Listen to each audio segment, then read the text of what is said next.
your selections for on punt return and kick on your kick return? Well, our starting kickoff returner most likely, with the guys that are here, is going to be DJ Swearinger. He's done a very nice job with that. Ace Sanders and Kenny Miles have done a very nice job as well. So, but the first kickoff return is going to be DJ Swearinger. And I just love his size and his speed. He's really exactly what I like in a kickoff return in terms of build.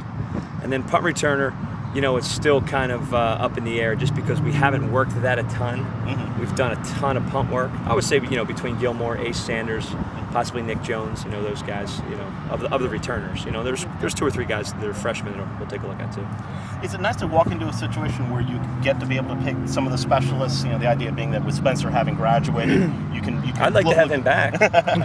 I mean, I followed South Carolina football pretty closely this couple of years, and I would love to have Spencer back. I mean, he was a dual threat guy. The kickoff guy. The kicker and also the punt guy. But I think that the guys we have a volume of guys. I feel comfortable that you can win with multiple guys that we have here. Are we going to kick a 50-yarder to win the game? I don't know, but that's not what you really need. You need a consistent ball striker, and they are. In the game, what difference can special teams make, and is that different, again, between the conferences? Is where special teams, not to say that it's important everywhere, but is there something, a factor more in the SEC than, say, in the Big Ten? I wouldn't say it's different at all. I would say it's the same thing. If we're giving our offense the ball, on a 60-yard field, they're going to score more touchdowns than we're giving them on an 80-yard field, and vice versa with defense. We got to punt them down deep, and we got to make them go a long way. And we got to kick off cover deep and make them. It's all about field position. And then the other thing is just about the explosive plays, and that's really one of my biggest goals, is to get a lot of explosive plays. Get plays that can kind of generate some enthusiasm and generate some early belief that, because it can and will win games. It's won games for teams I've coached on for years. You just have to, but you have to prove it early. You have to really get the kids to buy in, and they see it, and that'll be good. What are the keys to getting those explosive plays?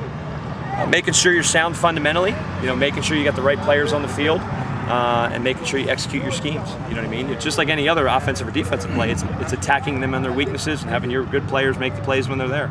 When you have those explosive plays, how does that affect the game? How does that affect the other team? It's huge. You've seen a big kickoff return. You talk about open up the game or open up, the kickoff returns are a huge momentum plays for you and for, when you kick off, you've just scored, so you need the momentum. When they kick off to you, usually it's either the start of the game or half, or they've scored on you. So you're trying to, those are huge momentum plays. So that they're huge in the game because you play in front of 80,000 fans. They're going to be excited when you do things good. That's a simple formula.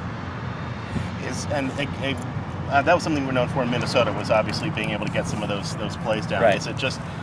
Was it just having the right personnel? Is it some of that was just I don't know. I think it's a complement of many things. Yeah. It's a complement of the right personnel, having the kids really believe in, and having them believe early that it can be something positive for us. Right. And then hopefully we have the right schemes too. So.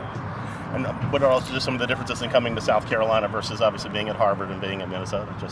We practiced every day outside in South Carolina for 15 practices. In Minnesota, I probably practiced outside 5 times.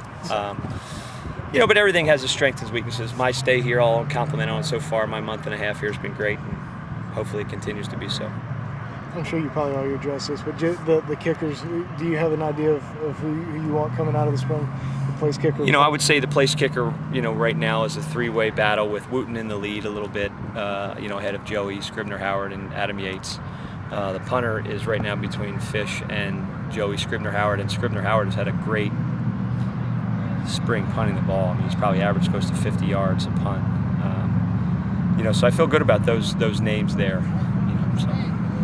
So you're pretty encouraged with what you saw? I'm optimistic. I think we still have some work to do with things, and I want to get in that stadium as much as possible in the fall. It's a different deal in the stadium than it is out here on these practice fields. But I feel like that they have the talent, and what I've got to do is I've got to make sure we groom them and their legs are fresh and their minds are right, and I think they'll perform well. Thank you. What about